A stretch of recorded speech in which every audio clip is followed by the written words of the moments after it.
Les peuples descendus de Noé, chapitre 10. Après que le morceau précédent a indiqué le caractère spécial de chacune des races qui descendront de Noé, ce chapitre énumère les peuples qui composent ces trois races. Ils forment la transition entre l'histoire de Noé, le père de l'humanité nouvelle, et celle d'Abraham, le père du peuple élu. Dieu va abandonner pour un temps les nations descendues de Noé à leur propre voie, pour ne plus s'occuper que d'Abraham et de sa famille, au sein de laquelle il préparera le salut de toutes les nations. Mais tout en laissant ces peuples à eux-mêmes, Dieu n'a pas voulu que toute trace de leur existence fût effacée, et il a pourvu par le document que nous allons étudier à ce que leurs noms fussent conservés, en attendant le moment où le besoin du salut se sera développé chez eux et où il pourra enfin leur offrir la bénédiction prononcée sur Noé et sur ses fils après le déluge.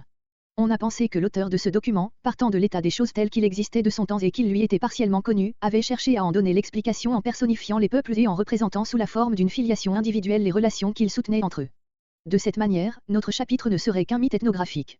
Mais il nous paraît que c'est précisément l'inverse qui a eu lieu. L'auteur a voulu, au moyen de la tradition dont il était dépositaire, jeter la lumière sur l'origine des peuples qui occupaient la terre telle qu'on la connaissait alors. Si, après la catastrophe du déluge, l'humanité tout entière est réellement sortie d'une famille unique, il est tout naturel que sa division en branches multiples repose à l'origine sur des relations de parenté et des rapports de filiation. Nous verrons dans le cours de notre étude que l'auteur a rapporté tantôt le nom de l'ancêtre du peuple, tantôt celui du peuple lui-même, lorsque la tradition n'avait pas conservé celui de l'ancêtre. Nous n'avons pas besoin d'insister sur l'importance de ce document, qui est comme la statistique de l'humanité primitive et qui, malgré ses difficultés et ses obscurités, jette seul quelques lumières sur ces temps préhistoriques. Des savants d'opinions religieuses très diverses sont d'accord pour reconnaître que ce document est le plus ancien de ce genre qui nous ait été conservé et qu'il constitue une source précieuse de renseignements pour la science qui s'occupe de l'origine des peuples et de leur groupement par famille naturelle. Selon son habitude, l'auteur de la Genèse indique d'abord les races qui ont été éliminées de l'histoire du royaume de Dieu, pour finir par celle d'où sortira la branche élue. Des deux races éliminées, celle de Japhet est placée la première, parce que c'est avec elle que les Israélites ont eu le moins de relations. Nous donnons ici, pour faciliter notre étude, le tableau des peuples mentionnés dans ce chapitre. Verset 2. Versets 2 à 5. Les descendants de Japh. À Japh se rattachent 14 noms, dont 7 appartiennent à la première et 7 à la seconde génération, mais ces 7 derniers ne descendent que de 2 des fils de Japh. Comparez le tableau. Les 7 fils de Japh. Gomer. Ce nom revient dans Ézéchiel 38.6 où il désigne un peuple du nord allié de Gad dans sa grande expédition future contre le peuple de Dieu. Il se retrouve dans les inscriptions assyriennes, à partir du 7e siècle avant Jésus-Christ, sous la forme de Jimiré, nom de peuple, et de Jimir, nom de pays. La contrée désignée ainsi par les inscriptions est, selon toute probabilité, la Cappadoce, partie centrale de l'Asie mineure, que les Arméniens appelaient Gamir. Le nom grec Kimmeriois, Saint-Mérien, doit aussi être le même mot. Il désigne un peuple qui habitait primitivement au nord de la mer Noire et qui a laissé son nom au détroit reliant cette mer à la mer d'Azov, Bosphore Saint-Mérien, mais qui, au 7e siècle avant Jésus-Christ, fut refoulé par les Scythes et passa en Asie mineure, où il s'empara du royaume de Lydie. Cependant cette race paraît s'être étendue bien au-delà de ces contrées. Ainsi, d'après les historiens anciens, les Sréseuses, comme d'autres peuples d'Asie mineure descendus d'eux, étaient Saint-Mériens. Pour Homère, Odyssée 11.14, les Saint-Mériens sont un peuple plus ou moins fabuleux qui habite à l'extrême occident. De même, dans diverses contrées, on retrouve chez les anciens des noms qui rappellent Gomer et Kimmeriois, par exemple les Garaméens, avec Gomara comme capitale, en Assyrie, les Comareus, avec la ville de Comara sur les bords de l'Oxus, les Curies ou Saint-Ri, Cambriens, peuple celtique habitant le pays de Galles, qui a gardé dans ses traditions le souvenir d'un temps où il habitait les bords de la mer Noire. Strabon et Plutarque identifient même toute la race celtique, qui habitait l'Europe occidentale, avec les Saint-Mériens.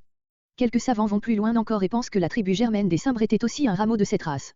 Il n'est donc pas possible de fixer avec une entière certitude la position géographique de Gomer. Il est probable que ce peuple, parti du berceau primitif de la race humaine, se dirigea vers le nord, s'établit sur la côte septentrionale de la mer Noire et envoya de là ses ramifications vers le sud et vers l'ouest. Mais Gad doit vraisemblablement être cherché entre Gomer et les Mèdes. Dans Ézéchiel 38.2, Ézéchiel 38.6, Ézéchiel 38.15, Ézéchiel 39.2, c'est le nom d'un pays du nord habité par Gad. Gad domine sur Tubal et Messek et à lui se joignent Gomer et Tojarma pour envahir les contrées du sud. Comme il est probable que cette prophétie est en relation avec la grande invasion des Scythes qui venait d'avoir lieu et avait laissé une impression profonde dans l'Asie occidentale, on identifie Mégag avec ce peuple, quoiqu'il n'y ait aucune relation entre les deux noms. Il est donc probable que nous devons chercher Mégag dans les contrées qui s'étendent à l'ouest de la mer Caspienne et de là vers le nord jusque dans les steppes de l'Oural. Madaï désigne, d'un accord unanime, les Mèdes, peuple habitant le plateau de l'Iran au sud du lac Caspien et qui apparaît pour la première fois dans l'histoire biblique de Rois 17.6, vers l'an 722, comme soumis au roi d'Assyrie. Ils portent exactement le même nom dans les inscriptions assyriennes, où ils sont souvent mentionnés. D'après cela, Gomer, Mégag et Madaï formeraient une ligne continue allant du nord-ouest au sud-est. Javan commence une nouvelle ligne de l'ouest à l'est. Ce nom est, dans toutes les langues orientales, celui des Grecs et correspond au mot grec yaon, ou ionien, nom qui, avant de s'appliquer à une branche spéciale de la race hellénique, a servi, selon le témoignage d'anciens historiens grecs, à désigner la race tout entière. Les Grecs n'occupaient pas seulement la Grèce et les îles de l'archipel, mais encore la côte occidentale et méridionale de l'Asie mineure. La Bible les mentionne souvent, comparez Joël 3.6, Ésaïe 66.19, Ézéchiel 27.13, Daniel 8.21, Zacharie 9.13, etc. Tubal et Mésèque sont presque toujours réunis dans l'Ancien Testament, de même que chez les Grecs, Moscaoi et Tibarénois, dans les inscriptions assyriennes, Tabal et Muski, et même dans les hiéroglyphes égyptiens, Tuiras chez Maskawash. Ce sont les Tibaréniens et les Maskski, au temps de l'historien grec Hérodote, habitaient au nord de l'Arménie, entre la mer Noire, le Caucase et la mer Caspienne. Comparez Ézéchiel 27.13 et Ézéchiel 38.2. D'autre part, d'après des inscriptions assyriennes datant des 8e et 9e siècles avant Jésus-Christ, Tubal était un peuple considérable qui possédait une grande partie de l'Asie mineure et dont les frontières touchaient à la Cilicie. Il est donc probable que ce peuple, puissant d'abord, a été refoulé ensuite dans la partie septentrionale de son territoire par les descendants de Gomer, voire à ce nom. Cireuse.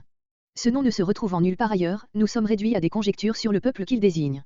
Longtemps on a pensé que c'étaient les Srésas, tribus puissantes de la presqu'île hellénique. Mais, comme nous l'avons vu, ce peuple appartenait à la race cimérienne. Il est plus probable qu'il faut penser aux Tyréniens, les ancêtres des Étrusques, dans la Toscane actuelle. Ce peuple, dont les origines sont encore mystérieuses, présentait quelque affinité avec les Grecs.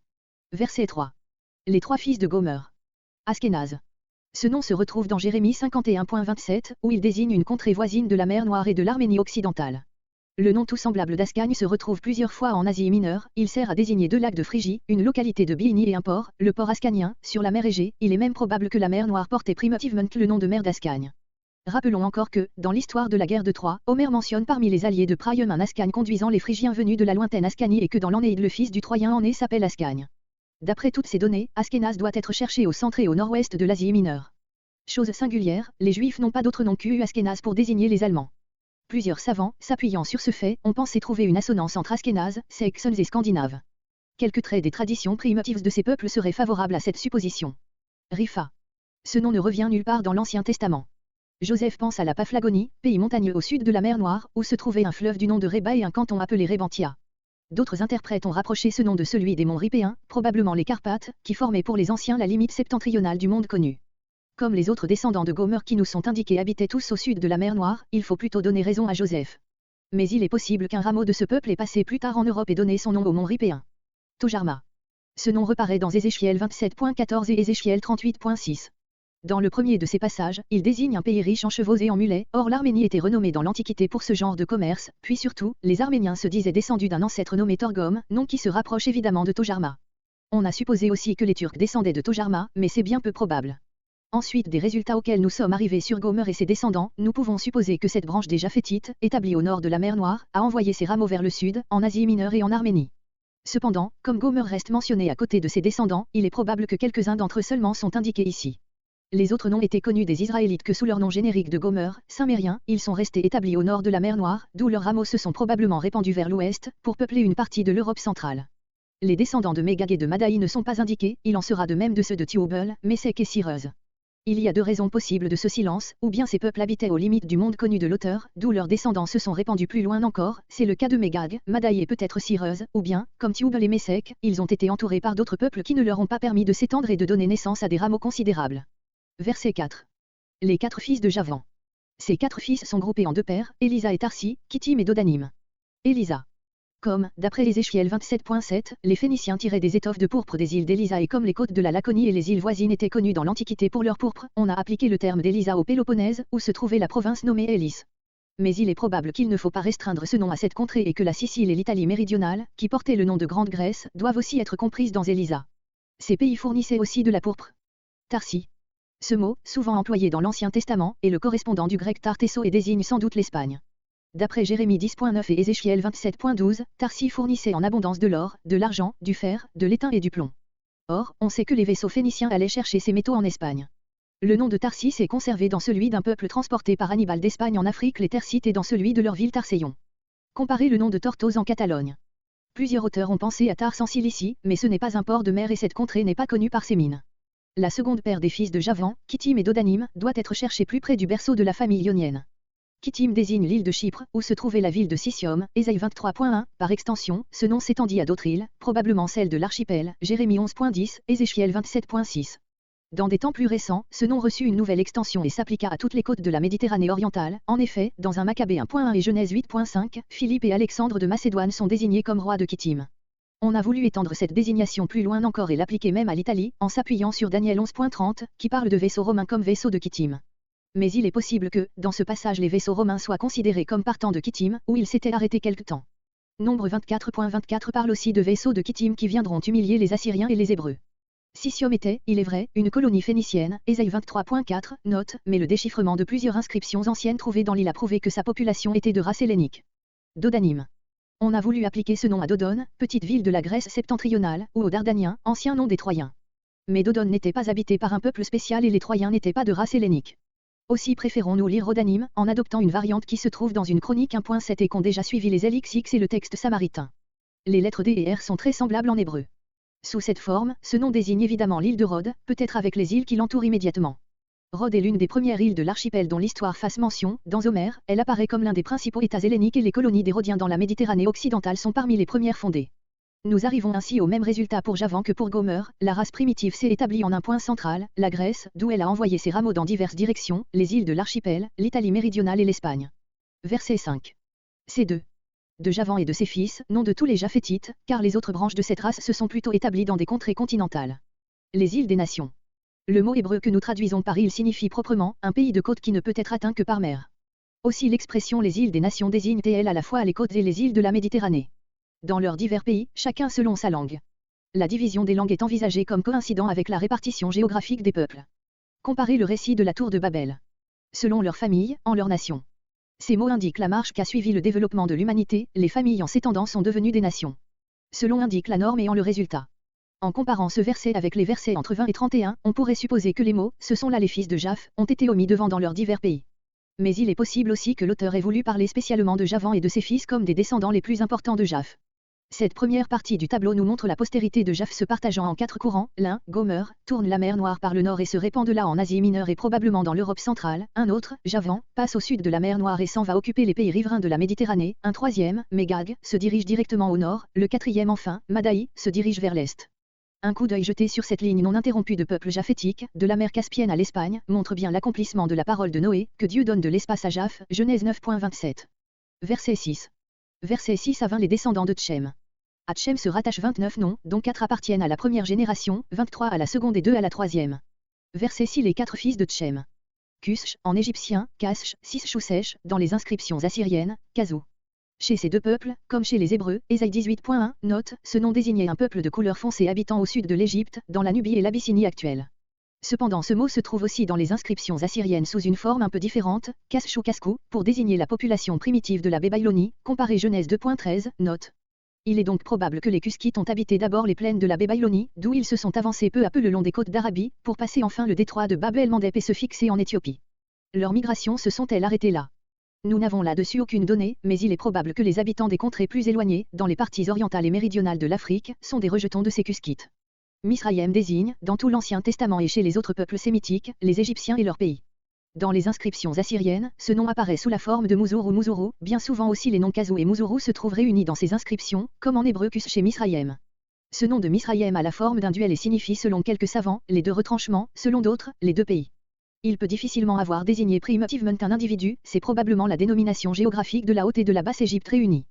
Ce nom a donc d'abord désigné la contrée et ses habitants et on l'a reporté plus tard à l'ancêtre de la race, dont le nom s'était perdu. Les noms pluriels en hymne que nous avons déjà rencontrés, comme Kittim et Dodanim et tous ceux que nous trouverons dans la suite, sont sans doute aussi des noms de peuples, ce qui fait supposer qu'il en est de même pour tous les noms de ce chapitre, voire cependant nos restrictions versets 8 et 24. Put est souvent nommé dans l'Ancien Testament à côté de Cush, de Misraïm, des Libyens et des Lydiens, Nahum 3.9, Jérémie 46.9, Ézéchiel 27.10, Ézéchiel 30.5, Ézéchiel 38.5. D'après Jérémie 46.9 et Ézéchiel 30.5, ce peuple servait dans l'armée égyptienne. Les anciens, de leur côté, parlent d'un fleuve nommé Fou dans la Mauritanie, les pays de l'Atlas, au nord de l'Afrique, de plus, en langue copte, le district qui touche l'Égypte à l'ouest s'appelle Faya, en grec Foueb. D'après ces indices, nous devons chercher plus le long de la côte septentrionale de l'Afrique, à l'ouest de l'Égypte. Comparez encore Ésaïe 66.19, note. Les LXX, qui étaient bien au courant de tout ce qui concerne l'Égypte, ont rendu ce nom par Libyen. Nous les avons suivis dans la traduction de Jérémie et d'Ézéchiel. Cependant il ne faudrait pas identifier Pu avec les Libyens, car ceux-ci sont nommés à part au verset 13, le Habim, et à côté de Pu dans Nahum 3.9. Mais peu à peu le nom des Libyens, le peuple le plus rapproché de l'Égypte, s'était étendu à tous les peuples du nord de l'Afrique et comprenait ainsi Pu, qui habitait plus à l'ouest. Toute cette région n'est en effet connue des Grecs que sous le nom de Libye. Notre chapitre n'indique pas les descendants de Pu. Cette race s'est sans doute répandue dans les contrées septentrionales et occidentales de l'Afrique, mais ses ramifications lointaines n'ont pu être connues de l'auteur. Canaan. Ce nom désigne ici l'ensemble du peuple, formé par les tribus que mentionnent les versets 15 à 18. Dans d'autres passages, Genèse 15.21, Deutéronome 7.1, Josué 3.10, Josué 24.11, le nom de Cananéen est pris dans un sens plus restreint et désigne l'une de ces tribus en particulier. Les Cananéens, dans ce second sens, étaient ceux qui habitaient les parties basses de la Palestine, c'est-à-dire la côte de la Méditerranée et la vallée du Jourdain, Nombre 13.29, Josué 11.3. On a expliqué par cette circonstance le nom de Canaan, qui paraît signifier « région basse » et qui aurait dans ce cas passé, comme Misraïm, du pays au peuple et du peuple à l'ancêtre.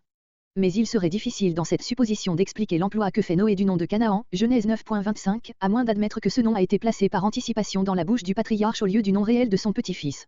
Du fait qu'Abraham et plus tard les Israélites comprenaient la langue des Cananéens, on a conclu que ces derniers devaient appartenir à la race sémitique et que c'est par haine nationale que notre auteur les range parmi les Chamites. Mais on doit se souvenir qu'il n'est pas possible de conclure de la langue à la nationalité et il est reconnu aujourd'hui que les Cananéens, bien loin d'être venus du nord, comme ce serait le cas s'ils étaient sémites, sont arrivés du sud et que leur culture et leur religion présentaient de grands rapports avec celles d'autres peuples chamitiques, tels que les Égyptiens. Verset 7.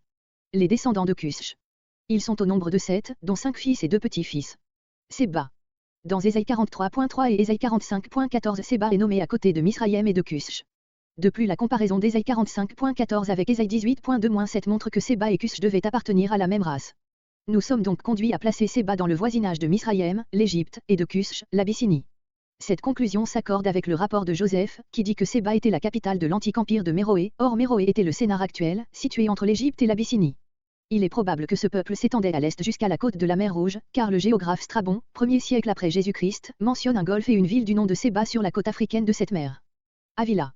Ce peuple a sans doute quitté de bonne heure les côtes du golfe Persique, où il s'était primitivement établi, voir Genèse 2.11 note, pour s'avancer vers le sud-ouest. On a trouvé en effet sur la côte orientale de la mer Rouge, un peu au nord du détroit de Bab el-Mandeb, un endroit du nom de Holland, nom qui rappelle celui de Avila. Il est même probable que ce peuple avait traversé la mer Rouge et passé en Afrique car le géographe Ptolémée, 2e siècle après Jésus-Christ, parle d'un golfe avalite et d'un peuple du même nom sur la côte africaine au sud du détroit de Bab el-Mandeb. Sabéta doit être cherché, selon toute probabilité, dans la partie méridionale de l'Arabie, où se trouvait la ville appelée par Strabon et Ptolémée Sabata et par Pline Sabota, centre du commerce de l'encens. Rama. Voir Ézéchiel 27.22, note. Ptolémée indique une ville de Regma ou Regama, au fond d'une baie du golfe Persique. Sabétessa doit être placé, selon toute probabilité, sur la côte orientale du golfe Persique, où les anciens connaissaient une ville et un fleuve nommé Samudake. Le M et le B sont des sons très voisins, employés souvent l'un pour l'autre. Sheba paraît partout dans l'Ancien Testament comme un pays très riche et très commerçant. C'est de là que vint à Jérusalem au temps de Salomon la fameuse reine de Sheba, apportant en présent à ce roi des aromates, de l'or et des pierres précieuses, un roi 10.1 et suivant. L'or de Sheba était renommé comme celui d'Ophir, psaume 72.15. Le peuple qui portait ce nom faisait par caravane le commerce de l'or, de l'encens et des pierres précieuses, Job 6.19, Ésaïe 60.6, Jérémie 6.20, Ézéchiel 27.22. D'après Job 1.15 et Joël 3.8, c'était une tribu belliqueuse et pillarde qui faisait le commerce des esclaves. Toutes ces données bibliques sont d'accord avec les rapports des géographes anciens, qui parlent fort souvent d'un peuple appelé les Sabéens, fixé dans l'Arabie heureuse au sud-ouest de la presqu'île. On retrouve aussi des indices de leur habitation plus à l'est, jusque dans le pays d'Oman, ce qui les rapproche de Rama, la souche d'où ils sont sortis.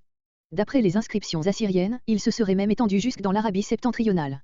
Les géographes anciens rapportent que les Sabéens faisaient un commerce fort étendu, transportant les produits de l'Inde et de l'Éthiopie jusqu'en Syrie et en Mésopotamie. Ils étaient le centre de toute une civilisation qui a laissé après elle d'importants monuments et de nombreuses inscriptions. Il paraît cependant que cette tribu considérable n'appartenait pas exclusivement à la race Cuskite, mais était plutôt le résultat du mélange de plusieurs races. Au verset 28, en effet, nous retrouvons une tribu du nom de Sheba qui descend du sémite Joktan et dans Genèse 25.3 une tribu du même nom parmi les descendants d'Abraham et de Kétura. C'est probablement la réunion de ces trois tribus qui a formé la grande et célèbre nation sabéenne. Dédan apparaît dans la Bible comme un peuple faisant le commerce par caravane, il est nommé comme tel tantôt seul, Ézéchiel 27.15-20, tantôt à côté de Sheba, Ézéchiel 38.13, tantôt à côté de tribus sémitiques de l'Arabie septentrionale, Ésaïe 21.13, Jérémie 25.23. Cette dernière donnée s'accorde avec Jérémie 49.8 et Ézéchiel 25.13, où Dédan est rapproché du pays d'Édom. Peut-être faut-il distinguer de Dédan, l'un habitant au nord de l'Arabie, qui serait le descendant d'Abraham et de Kétura mentionné Genèse 25.3 et qui a laissé son nom à la ville de Daïdan, dont on a retrouvé les ruines dans l'Arabie septentrionale, l'autre, le Dédan Cuskite, qui aurait habité les bords du golfe Persique et aurait laissé son nom à Dadan, l'une des îles de l'archipel Barin située dans ce golfe. D'après toutes ces données, les Cuskites dont il a été parlé jusqu'ici étaient une population très commerçante, répandue le long des côtes et dans l'intérieur de l'Arabie et jusqu'en Afrique.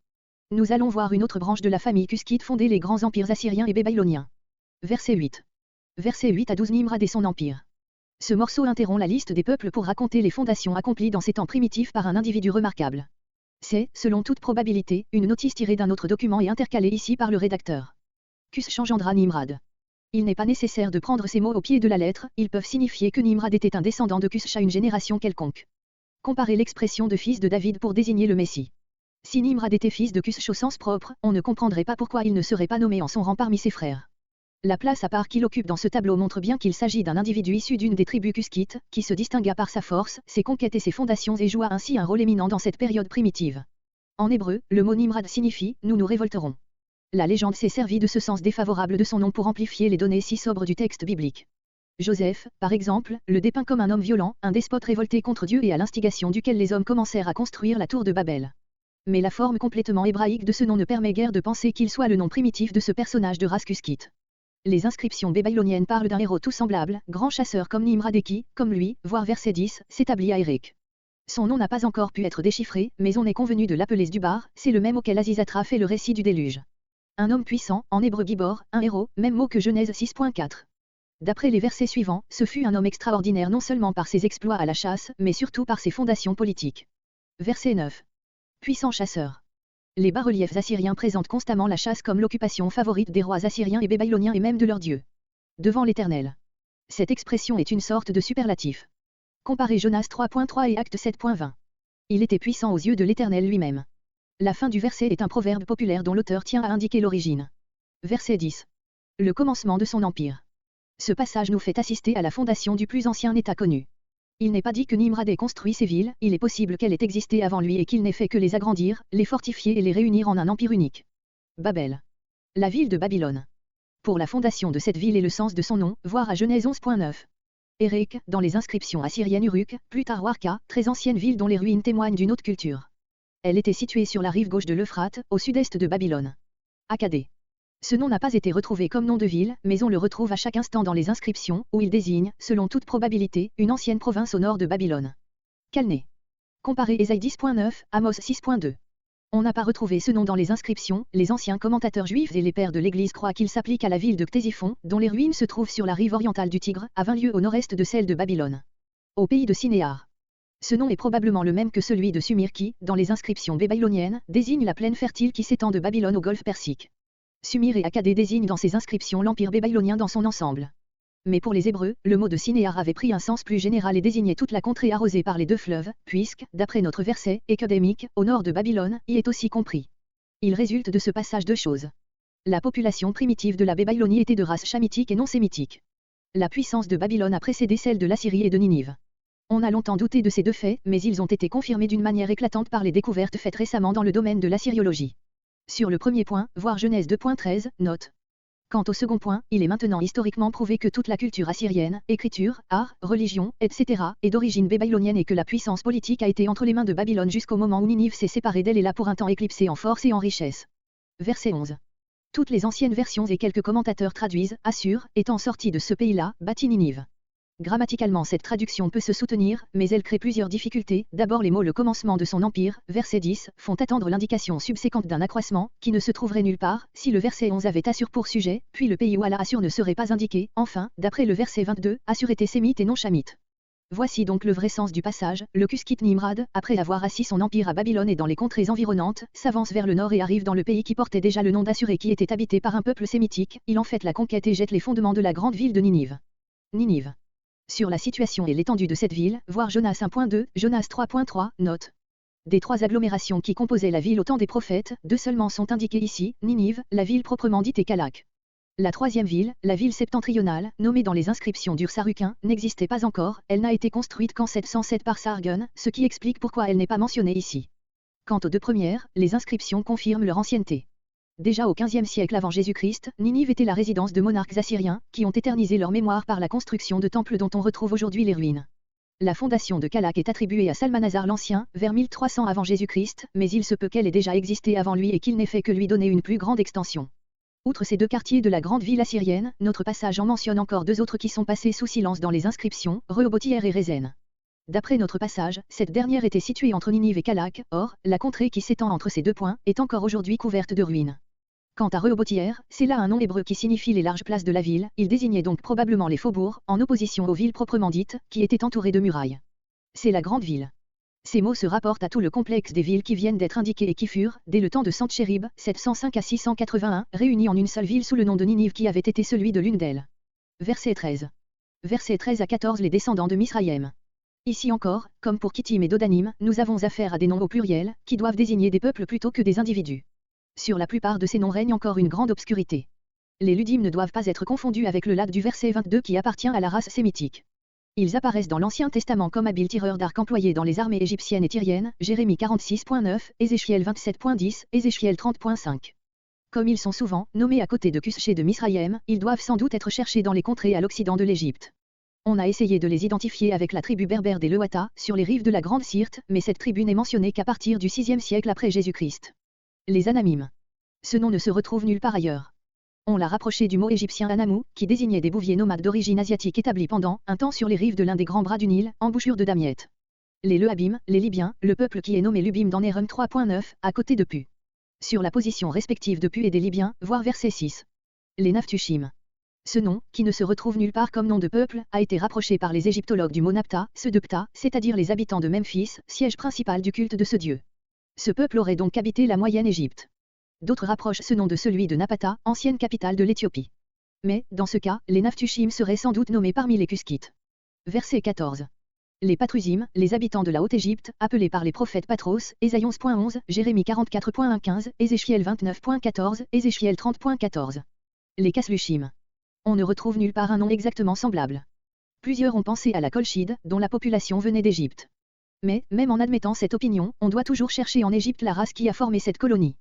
On est en général d'accord pour placer les Kaslushim sur la côte qui s'étend de l'embouchure orientale du Nil à l'angle formé plus à l'est par la Méditerranée. Ptolémée fait de cette côte une province de l'Égypte et l'appelle Casioti, c'est aussi là que se trouvait le mont Casius. C'est de là que sont sortis les Philistins. Cette notice, comme celle qui concerne Nimrod, verset, émoticône n'en croyant pas ses yeux, interrompt l'énumération. Elle n'indique pas que les Philistins sont descendus des Kaslushim, mais seulement qu'ils sont sortis du pays habité par ceux-ci. Notre passage ne nous apprend donc rien sur la race à laquelle appartenait ce peuple des Philistins, qui a joué un si grand rôle dans l'histoire juive. Les savants ne sont pas d'accord sur ce point. La supposition la plus simple est qu'ils provinrent de la fusion de divers peuples. Ce fut peut-être l'arrivée des Kaslushim qui les obligea à émigrer. Il est probable qu'ils se divisèrent en deux courants, l'un, suivant les côtes de la Méditerranée, arriva dans les contrées méridionales de la Palestine. Plusieurs savants ont retrouvé des traces de cette première émigration dans l'histoire égyptienne et la place 3 siècles et demi avant le moment où les Israélites sont sortis d'Égypte. Cette branche des Philistins existait seule au temps des patriarches, Genèse 26.1, elle habitait à Guérar, au sud du pays. C'est la seule que connaisse notre chapitre, puisqu'au verset 19 il fait aller le pays des Cananéens jusqu'à Gaza, laissant en dehors Guérar et son territoire. L'autre courant parti d'Égypte, du pays des Kaslushim, se dirigea probablement au nord, vers l'île de Crète, Caftor, et apporta un élément nouveau à la population grecque de cette île. Plus tard, une partie de ces Philistins de Crète rejoignirent leurs frères de Palestine, et ce fut alors que fut fondée cette confédération des 5 villes philistines qui donna tant à faire aux Israélites durant les temps des juges et des rois. Ainsi s'expliquent les différents passages relatifs à ce peuple, tels que Deutéronome 2.23, Jérémie 47.4, Amos 9.7 d'après lesquels les Philistins seraient venus de Caftor. Cette dernière émigration doit avoir eu lieu avant l'époque de Josué, car dans Josué 13.3 et Juges 3.3, les Philistins sont nommés parmi les peuples qu'il faut déposséder, tandis qu'au temps d'Abraham leur pays, beaucoup plus restreint, ne fait point partie du territoire promis à la postérité du patriarche, Genèse 15.18-21. Le nom de Philistin est, probablement en rapport avec le mot éthiopien Phalaza, étranger, émigrant, c'est ainsi que l'ont compris les LXX qui, à partir du livre des juges, le rendent par allophulois, étranger. On l'a mis aussi en relation avec le nom de Pélage. Ce serait dans ce cas des émigrants venus de Grèce, qui auraient colonisé d'abord les côtes d'Égypte, puis de la passer en Asie. C'est du mot Pélishtim, Philistin, qu'est venu le nom de Palestine, qui se trouve déjà chez Hérodote et dans une inscription assyrienne, Palastave. Les Caphtorim. Ce mot termine l'énumération, les peuples égyptiens, interrompus par la notice sur les Philistins. D'après Jérémie 47.4, Caftor, la patrie des Philistins, est une île. Or, dans plusieurs passages, 1 Samuel 30.14, Ézéchiel 25.16, Sophonie 2.5, les habitants de la Philistie sont désignés par le mot Crétim, crétois. Caftor doit donc être l'île de Crète. Sur la probabilité d'un établissement antérieur des Caphtorim sur le continent, voir la note précédente. Un savant égyptologue croit discerner la même racine C, G, PT à la base des 3 noms Caftor, Égypte et Copte. Verset 15. Versets 15 à 20 Les descendants de Canaan. Voir la carte. C'est, avec les Djoktanides, la liste la plus détaillée qui nous soit donnée dans ce chapitre, ce qui montre que cette branche de la race chamitique était la mieux connue de l'auteur. Sidon-Eret désigne à la fois l'ancêtre et le peuple sorti de lui, les 9 autres noms sont des dénominations de peuples. Sidon vient d'une racine qui signifie péché. C'est le nom de la plus ancienne ville des Phéniciens qui primitivement se nommait Sidonien. Homère ne les connaît encore que sous ce nom. Comparé aussi dans l'Ancien Testament Deutéronome 3.9, Juge 3.3, 1 Roi 11.15 et 33, 1 Roi 16.31. La ville et le pays de Sidounou sont aussi mentionnés fréquemment dans les inscriptions assyriennes. Réth, terreur.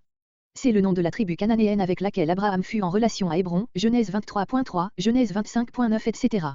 D'après Juge 1.26, elle occupait aussi les environs de Bethel et d'après Josué 1.4, son nom désignait quelquefois tous les Cananéens. Selon d'autres passages, 2 Samuel 11.3, 1 Roi 10.29, 1 Roi 11.3, 2 Rois 7.6, les Étiens étaient un peuple considérable formant plusieurs États dans la Syrie actuelle. Les noms semblables de Kitti chez les Égyptiens et de Chatti chez les Assyriens désignent évidemment un peuple habitant la même contrée. Les monuments égyptiens portent une quantité d'inscriptions racontant les guerres des pharaons de la 18e et de la 19e dynastie, tant de la servitude d'Égypte, avec cet État puissant qui leur barrait le chemin de la Babylonie. Ces données ont été confirmées par la découverte faite en Syrie et jusqu'en Asie mineure de nombreux monuments appartenant à une civilisation différente de celle des Égyptiens et des Babyloniens et qui ne peut être attribuée qu'à ce peuple. D'après toutes ces données, les Étiens étaient probablement une tribu cananéenne considérable qui avait précédé les populations sémitiques en Syrie et dont une colonie existait au milieu des tribus du Sud. Chez les peuples étrangers, comme quelquefois chez les Israélites, ce nom servait à désigner l'ensemble des tribus cananéennes. Notre chapitre et le Pentateuque en général ne connaît encore que la tribu étienne du Sud. L'ordre suivi, Étiens, Jébusiens, Amoréens, coïncide, en effet, avec celui de Nombre 13.29. Or, dans ce passage, les espions énumèrent ces peuples dans l'ordre dans lequel ils les avaient rencontrés, en venant du Sud. Verset 16. Le Jébusien. L'article a le sens collectif. Cette tribu habitait dans la montagne, c'est-à-dire sur le plateau qui s'étend entre la plaine maritime et la vallée du Jourdain, Nombre 13.29, Josué 11.3. D'après Josué 18.27, Juge 1.21, Juge 19.10 et 2 Samuel 5.6, Jébu, sa capitale, était la ville qui reçut après la conquête le nom de Jérusalem. L'Amoréen. On a rapproché ce nom du mot Amir, sommet, Ésaïe 17.9, il signifierait ainsi l'habitant des montagnes. Et en effet, au temps de la conquête, cette tribu, l'une des plus puissantes et des plus belliqueuses du pays, habitait les plateaux d'Éphraïm et de Jude, Nombre 13.29, Josué 11.3. Cependant, dans ce même temps, elle s'étendait bien au-delà, car Sion, qui régnait à l'est du Jourdain entre l'Amon et le Jabbeok, était roi des Amoréens, Nombre 21.21 et suivant. Ogé, roi de Basan, également à l'est du Jourdain, mais plus au nord, est aussi désigné comme roi des Amoréens, Deutéronome 3.8, Deutéronome 4.47, Josué 2.10, etc. D'après Josué 5.1, Josué 7.7, Josué 10.5 etc., toutes les tribus habitant dans la montagne du Midi sont comprises sous ce nom, par opposition aux Cananéens, qui habitaient la plaine. Il serait même possible que dans les deux derniers de ces passages ce nom désignât toutes les tribus cananéennes. Au temps des patriarches cette tribu est déjà mentionnée comme habitant les environs d'Hébron, Genèse 14.7-13, Genèse 15.16, et de Sichin, Genèse 48.22, comparé Genèse 33.19 et Genèse 34.25. Les Amoréens reparaissent encore au temps de Salomon, un roi 9.20, comme Jean de Corvée avec les Étiens, les Phérésiens, les Éviens et les Jébusiens. Le Girgasien. Nous ne savons rien sur ce peuple, sinon qu'il habitait à l'occident du Jourdain, Josué 24.11. Il faut probablement le chercher au nord des Amoréens, car notre chapitre énumère les tribus en allant du sud au nord. Verset 17. Le Hévien, probablement de Havva, Bour, ce nom désignerait ainsi un peuple bien établi et bien organisé, ce qui est conforme aux données de Josué 9.11. D'après Genèse 34.2, Sichin et d'après Josué 9.7, Gabaon, appartenait à cette tribu. D'après Josué 11.3, les Éviens habitaient aussi plus au nord, au pied de l'Hermon et d'après Juge 3.3, dans toute la montagne du Liban, de l'Hermon à l'entrée de Hamath. Outre ces 6 peuplades qu'Israël devait déposséder, d'autres passages, tels que Deutéronome 7.1, Josué 3.10, Josué 24.11, en nomment encore une 7e, les Phérésiens. Voir à Genèse 13.7. L'Arkien. Avec ce nom, nous revenons aux populations phéniciennes, dont Sidon faisait déjà partie. Le nom d'Arké ou Arka se retrouve chez les historiens anciens et aussi dans les inscriptions assyriennes, il désigne une ville située au pied du Liban, à 5 lieues environ au nord de Tripoli. Au temps des croisades c'était encore une ville forte, en même temps que le siège d'un évêque chrétien, elle est maintenant en ruine. Le Signien, probablement dans la même contrée, Jérôme mentionne les ruines d'une ville de Saint, non loin d'Arka et Strabon parle d'une forteresse de Saint-Nan dans le Liban. Un voyageur du XVe siècle parle aussi d'un village de Saint, situé près d'Arka. Verset 18. L'Arvadien. Ce nom se retrouve dans Ézéchiel 27.8, où il désigne un peuple fournissant d'habiles navigateurs. Ce doit être le peuple mentionné souvent à côté des Tyriens et des Sidoniens chez les auteurs anciens sous le nom d'Aradiens et dans les inscriptions assyriennes sous celui d'Arvada. Ils subsistèrent après la chute de Tyr et de Sidon et occupèrent pendant un temps toute la côte de la Phénicie, voire encore Ézéchiel 27.8, note. Le Sémarien. Les écrivains anciens parlent d'une forteresse nommée Simura, située au pied du Liban, au sud-est d'Arad. Une ville de Simir se trouve souvent mentionnée dans les inscriptions assyriennes à côté d'Arka. Le Hamathien. Le pays et la ville de Hamath sont souvent mentionnés dans l'Ancien Testament. C'était la frontière normale des Israélites du côté du nord, Nombre 34.8, Josué 13.5, Juge 3.3, mais cette frontière ne fut atteinte que sous Salomon et Jéroboam II, voire Ésaïe 10.9, Amos 6.2, Zacharie 9.2, note. Les familles des Cananéens s'étendirent, localement, par des colonies ou des conquêtes. Il est fort probable que les Cananéens, quoique venant du sud ou du sud-est, comparez la note sur Canaan, verset 6, sont, comme Abraham, entrés dans le pays par le nord, c'était, en effet, la route habituellement suivie pour éviter le désert de Syrie. Établis d'abord dans les environs de Sidon, le premier nom indiqué dans notre liste, ils auront rayonné de là vers le nord et vers le sud et se seront fixés chacun dans la position géographique où nous les trouvons dans les temps historiques. Le verset suivant indique le résultat de ce mouvement pour la branche méridionale de ce peuple qui intéressait surtout l'auteur, puisque son territoire devait devenir celui des Israélites. Verset 19. Guérar, la ville la plus considérable des Philistins et leur premier établissement, comparé verset 14. Gaza, autre ville des Philistins, au nord de Guérar. Sodome. Voir Genèse 19.28. Lescha. Ce nom ne se retrouve nulle part ailleurs. Les anciens commentateurs juifs et Jérôme y voient Callieroé, ancienne ville de bain sur la côte orientale de la mer Morte. Quoi qu'il en soit, Gaza et la mer Morte sont envisagés ici comme indiquant la frontière méridionale du territoire des Cananéens et Sidon comme marquant sa frontière septentrionale. Verset 20. Sous une forme un peu différente, ce verset exprime la même idée que le verset 5, la filiation et la langue ont été les bases de la division des peuples, tels qu'ils se sont établis et constitués dans les divers pays du monde. Verset 21. Versets 21 à 31 Les descendants de Sem. À Sem se rattachent 26 noms, dont 5 appartiennent à la première génération, 5 à la seconde, 1 à la troisième, 2 à la quatrième et 13 à la cinquième. Nous avons déjà constaté que l'auteur, dans son énumération, avait en vue la race de Sem. L'ordre suivi dans la généalogie des Sémites eux-mêmes va nous montrer que tout dans ce chapitre tend à Abraham. En effet, après avoir énuméré les 5 fils de Sem, l'auteur indique d'abord les descendants du dernier d'entre eux, pour s'arrêter ensuite au troisième, Arphaxad, qui est l'ancêtre direct d'Abraham, par Séla et Héber. Arrivé à Héber, il énumère d'abord tous les descendants de son second fils, Joktan, se réservant d'indiquer ceux de son fils aîné, Péleg, quand il voudra commencer l'histoire d'Abraham, Genèse 11.18 et suivant. Père de tous les fils d'Héber. Pour l'auteur, les fils d'Héber sont les Sémites par excellence. Et en effet, ils comprennent tous les Arabes, Joktanides, versets 25 et suivants, Kéturiens Genèse 25.1 et suivant et Ismaélites Genèse 25.12 et suivants, les Ammonites et les Moabites, Genèse 19.37-38, les Édomites, chapitre 36, et surtout les Israélites. Cette parole répond en quelque sorte à celle de Genèse 9.18, Tchem était père de Canaan. Comme Canaan était aux yeux de l'auteur le descendant principal de Tchem, Héber était le descendant principal de Sem. Frère aîné de Japh. Sur l'ordre de filiation des 3 fils de Noé, voir à Genèse 9.21, note. Le but de cette remarque est de rappeler que, lors même que Sem a été placé le dernier dans ce tableau, il n'en est pas moins l'aîné. Verset 22. Les 5 fils de Sem. L'énumération va du sud au nord, puis de l'est à l'ouest. En effet, un coup d'œil jeté sur la carte nous montre les tribus sémitiques établies comme en demi-cercle autour de la plaine de Babylone, à l'est, Ilum, au nord, Assur et Arphaxad, au nord-ouest, Lad, à l'ouest, Érum, au sud, les Jokanides. Ilum. Voir Jérémie 49.3, note. Ce mot dérive du verbe Allah, monter et signifie au pays. Ce nom, comme tant d'autres, a donc passé du pays au peuple, puis du peuple à l'ancêtre. Dans les inscriptions assyriennes, cette contrée s'appelle Ilantou. Assur. Voir le verset 11 et Genèse 2.4, note. Arphaxad. Un vestige de ce mot paraît se trouver dans le nom d'Arapachitis, que les Grecs donnaient à une contrée située sur le versant méridional de l'Arménie et arrosée par le Zeb, qui se jette dans le Tigre près de Ninive. Plusieurs savants ont aussi été frappés de la grande ressemblance qui existe entre la fin du mot CSAD et le mot Kasdim, chaldéen, et ont cru pouvoir traduire Arphaxad par forteresse ou au pays ou encore territoire des Chaldéens. Cette étymologie coïncide avec le rapport de Joseph, qui fait d'Arphaxad le père des Chaldéens. Or nous trouvons les Chaldéens établis au temps d'Abraham près de l'embouchure de l'Euphrate, voire à Genèse 11.28. Il faut donc admettre, si cette étymologie est fondée, que ce peuple, établi d'abord sur le versant sud de l'Arménie, a émigré vers le sud et est arrivé jusque dans la Babylonie méridionale. Lad ne doit pas être confondu avec les Ludim, peuple égyptien mentionné au verset 43 et dont il est plusieurs fois question dans l'Ancien Testament. Ce nom désigne ici les Lydiens qui, au temps des Grecs, occupaient la partie occidentale de l'Asie mineure. De nombreux traits communs à leurs traditions et à celles des Assyriens et des Babyloniens prouvent leur origine sémitique, d'après Hérodote, par exemple, leur premier roi était, fils de Ninus et petit-fils de Bel, héros mythique de la vallée de l'Euphrate.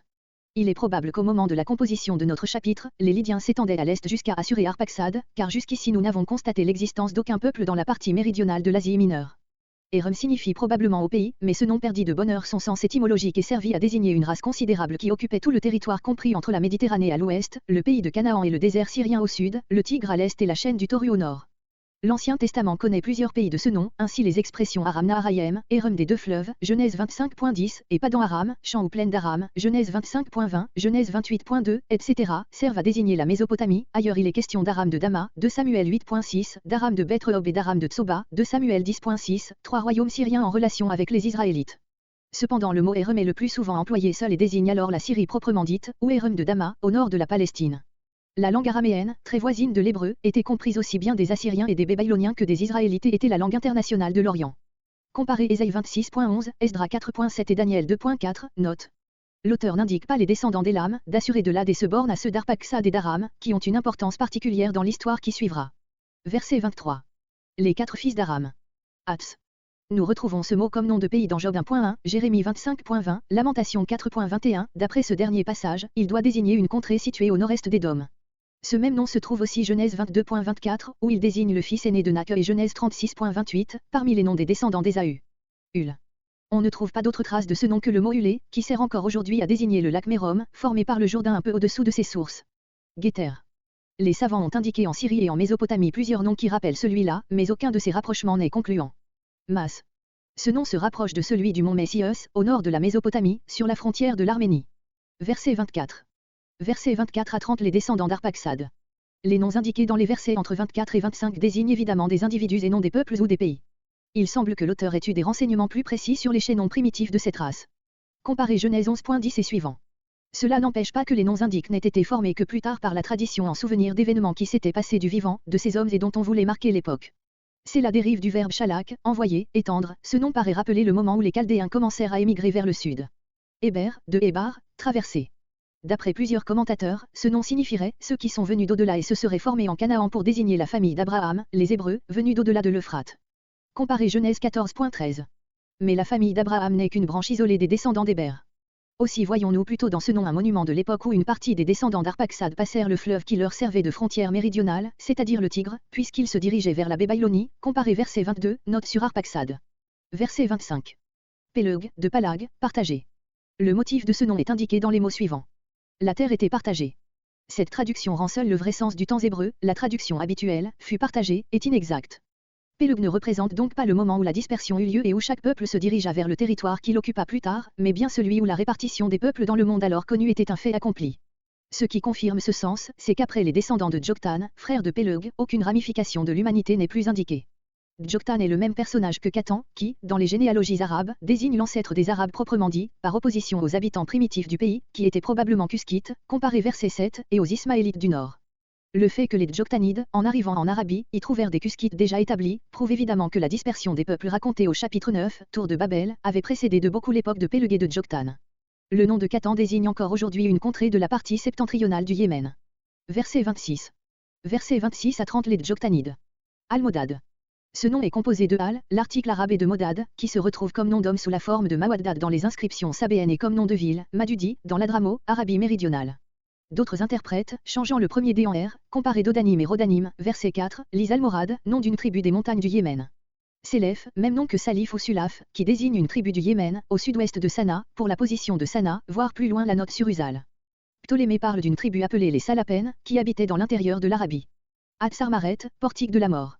Ce nom se retrouve dans les inscriptions sabéennes et s'est conservé jusqu'à nos jours dans le mot Adramo, qui désigne une contrée très insalubre, située sur la côte méridionale de l'Arabie à l'est du Yémen.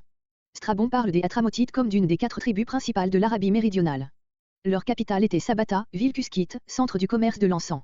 Comparez la note sur Sabeta au verset 7. Il y a probablement eu là un mélange de cuskites et de Djoktanides. Gérak, mot hébreu qui signifie lune.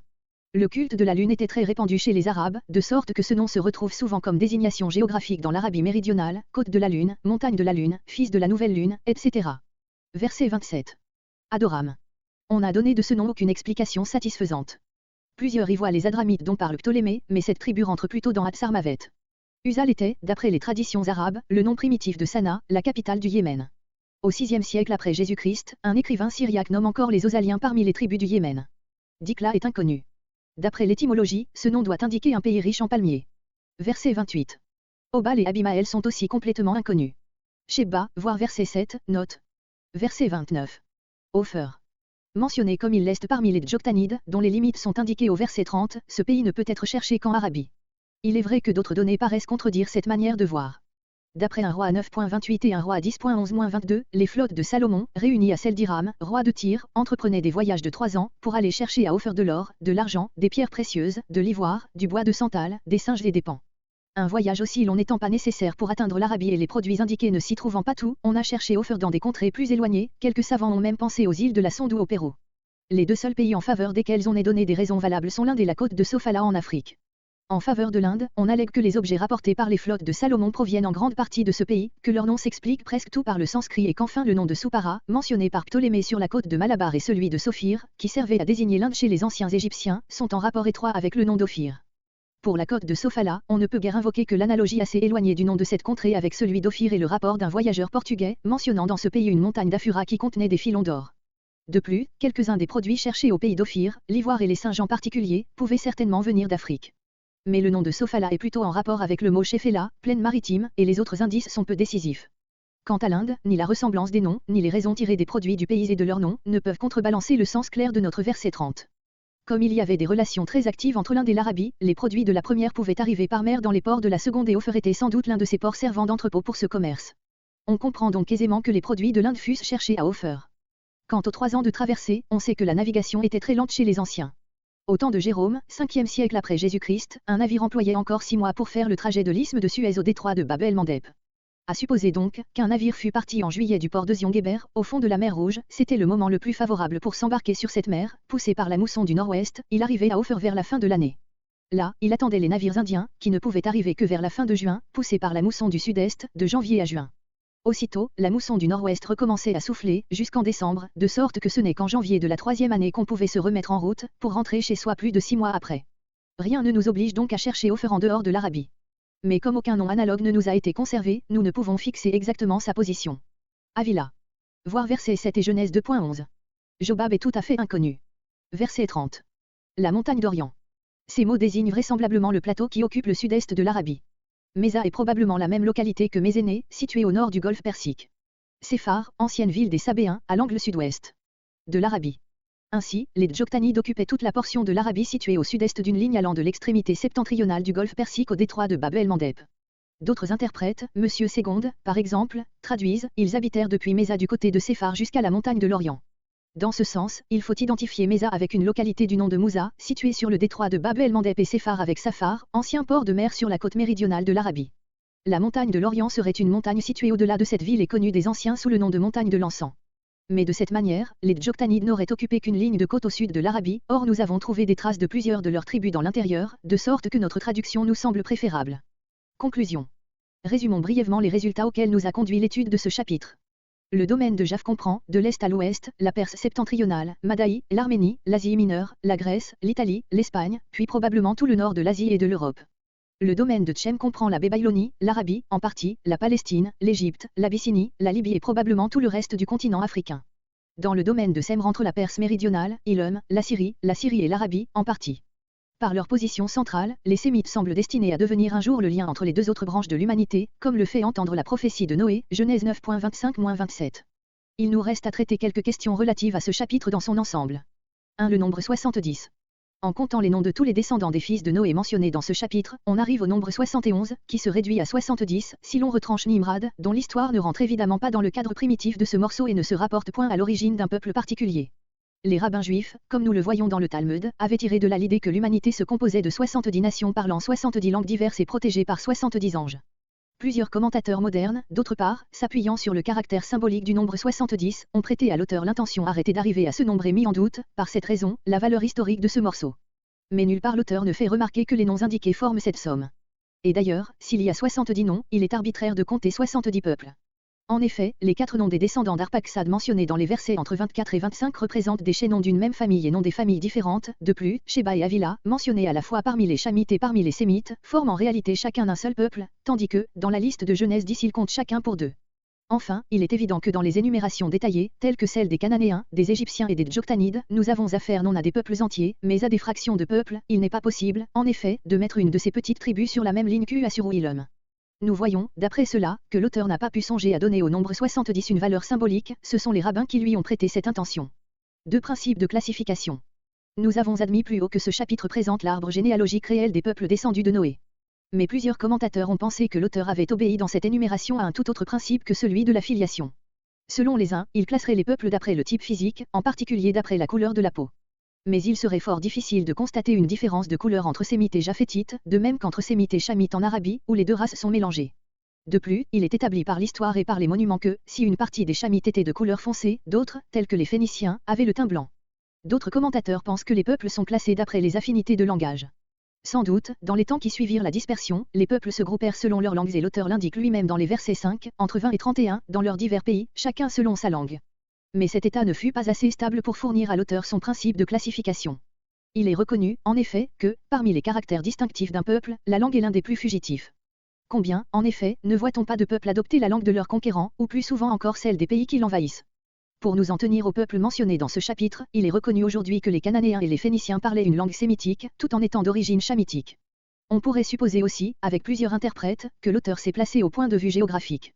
C'est ce que semblent indiquer ces mêmes versets 5, entre 20 et 31. Si l'on prend les choses en grand, cette opinion peut être soutenue. D'une manière générale, les Japhétites occupent la zone septentrionale, les Sémites une zone moyenne et les Chamites la zone méridionale. Mais si nous entrons dans les détails, nous trouvons en Asie mineure des Japhétites et des Sémites côte à côte et en Arabie, les Sémites et les Chamites sont tellement mêlés que sur plusieurs points ils se sont fusionnés. Toutes ces tentatives de classification étant démontrées infructueuses, nous sommes ramenés au principe énoncé en commençant, l'auteur a été guidé par une tradition solide sur la parenté réelle des peuples. C'est le principe énoncé au verset 5, selon leur famille, en leur nation. Mais si le mode général de classification est historique, cela n'empêche pas qu'en dedans de chaque groupe l'auteur n'ait suivi un ordre géographique. 3. Les sources de Genèse 10. On a cru longtemps que ce morceau formait un tout unique, écrit d'un jet par son auteur. Une étude plus attentive a montré que l'auteur avait eu devant lui au moins 2 sources. En effet, dans les versets entre 24 et 25, sont énumérées 4 générations de descendants de Sem. Les mêmes indications se retrouvent chapitre 11 versets 12 à 19. Or, le passage du chapitre 11 porte avec évidence les caractères du document éloïste, tandis que les termes de l'autre, Genèse 10.24-25, rappellent le mode de narration du document jéhoviste. Cette observation nous porte à attribuer aussi à ce dernier document les passages suivants, versets 8, 13, entre 15 et 21, qui présentent la même forme, un tel engendra un tel, au lieu de la forme, les fils d'un tel furent. Qui se trouve versets 2, 3, 4, 6, 7, 22, 23. De là il paraît résulter que la notice sur Nimrad, Genèse 10.8-12, et les listes des descendants de Misraïm, Genèse 10.13-14, de Canaan, Genèse 10.15-19, et de Joktan, Genèse 10.26-30, appartenaient au document jéhoviste. Si maintenant nous enlevons ces morceaux intercalés dans le cadre formé par les morceaux de l'autre série, il reste un tout bien ordonné et bien proportionné, une généalogie qui, sauf un seul cas, Sheba et Dédan, ne dépasse nulle part la seconde génération. C'est là la partie éloïste du chapitre, qui comprend versets 1 à 7, 20, 22, 23, 31, 32. Il suffira de relire séparément ces 2 séries de morceaux pour être frappé de la différence qui existe entre eux. Le rédacteur de la Genèse a donc eu ici, comme pour les chapitres précédents, 2 sources à sa disposition, le document éloïste et le document jéhoviste. Mais les auteurs de ces documents doivent avoir employé des sources spéciales dont plusieurs indices trahissent la haute antiquité. Ainsi les Perses ne sont pas nommés, ce qui serait incompréhensible si, comme quelques-uns le pensent, ce tableau avait été dressé d'après les données d'Ézéchiel, au temps de l'exil. Un autre trait nous fait reculer plus haut encore, avant le 7e siècle avant Jésus-Christ. C'est le fait que le nom de Ninive n'est donné qu'à l'un des quartiers de la grande ville et ne comprend pas encore, comme plus tard, l'ensemble des agglomérations dont elle s'est formée. L'absence du nom de Tyr nous transporte également dans les temps antérieurs à David, 11e siècle avant Jésus-Christ, puisque, sous le règne de ce roi, les Tyriens étaient un peuple puissant qui entretenait des rapports suivis avec les Israélites. La ville de Tyr existait même longtemps avant David, dès l'époque de la conquête de Canaan par les Israélites, Josué 19.29. Nous devons donc conclure du silence total de ce chapitre à l'égard de Tyr que les renseignements qu'il renferme sur les tribus phéniciennes sont antérieurs à ce moment-là, car, si Tyr avait existé, cette ville aurait certainement été mentionnée avec Sidon à côté des Arkiens, des Siniens et des Sémariens, population bien moins importante que celle de Tyr. Les limites assignées aux Cananéens, verset 19, prouvent également que, au moment où nous transporte notre chapitre, les Philistins n'occupaient encore que le district de Guérar, par conséquent, la seconde immigration de ce peuple n'avait pas encore eu lieu, comparé verset 14. Enfin, l'ordre dans lequel sont mentionnées les tribus cananéennes montre que l'auteur qui a dressé cette liste connaissait exactement leur situation au temps de la conquête, comparé versets 15 à 16. Il résulte du caractère spécial de certaines listes que l'auteur devait posséder des renseignements très sûrs et très détaillés sur les habitants de l'Égypte, de l'Arabie et du pays de Canaan, 3 pays avec lesquels le peuple d'Israël a eu des relations toutes particulières dans les premiers siècles de son existence. Dans tous les cas, quel que soit le caractère et l'âge des sources auxquelles a puisé le rédacteur de la Genèse, son but a certainement été de nous présenter dans ce tableau l'ensemble des nations au sujet desquelles l'Éternel va parler à Abraham en lui disant « Toutes les familles de la terre seront bénies en toi » Genèse 12.3. Cette intention ressort des 2 faits suivants, la place assignée à ce tableau précisément au moment où l'auteur va passer de l'histoire générale de l'humanité primitive à l'histoire particulière du peuple élu, puis la circonstance significative qu'aucun des chaînons indiqués dans ces généalogies ne descend plus bas qu'Abraham. 4 comparaisons de notre tableau avec les essais analogues des autres peuples. D'autres peuples anciens ont essayé, comme les descendants d'Abraham, de dresser le tableau des nations qu'ils connaissaient. Chez plusieurs, tels que les Égyptiens, les Iraniens et les Babyloniens, on trouve une division de l'humanité en 3 branches qui correspondent aux familles issues de Sem, de Tchem et de Japh. Les Égyptiens divisaient, il est vrai, l'humanité en 4 branches, mais comme ils prétendaient former à eux seuls la première branche, leur division se ramène à 3. Mais ces peuples ne se préoccupent guère des étrangers, ils se considèrent chacun comme le centre du monde et les nations qu'ils jugent dignes de figurer dans leur liste sont celles qui entretiennent avec eux des relations commerciales ou celles qui leur sont soumises. Le plus souvent, les étrangers ne sont à leurs yeux que des barbares méprisables. Un tout autre esprit règne dans notre chapitre, aucun peuple n'y occupe une position centrale, l'humanité primitive tout entière nous y est présentée sur le même plan. Tous les hommes, tous les peuples ont une commune origine, sont égaux en dignité et marchent vers une même destination, c'est pour eux tout que va être préparé le salut dont l'histoire commence au chapitre 12 avec la vocation d'Abraham. Remarquons même que, tandis que tous les autres peuples se considèrent comme nés sur leur propre sol et comme la première nation constituée, le peuple d'Israël, au sein duquel ce document a vu le jour, reconnaît la haute antiquité des autres nations qui l'entourent et se présente modestement comme le plus jeune d'entre les peuples.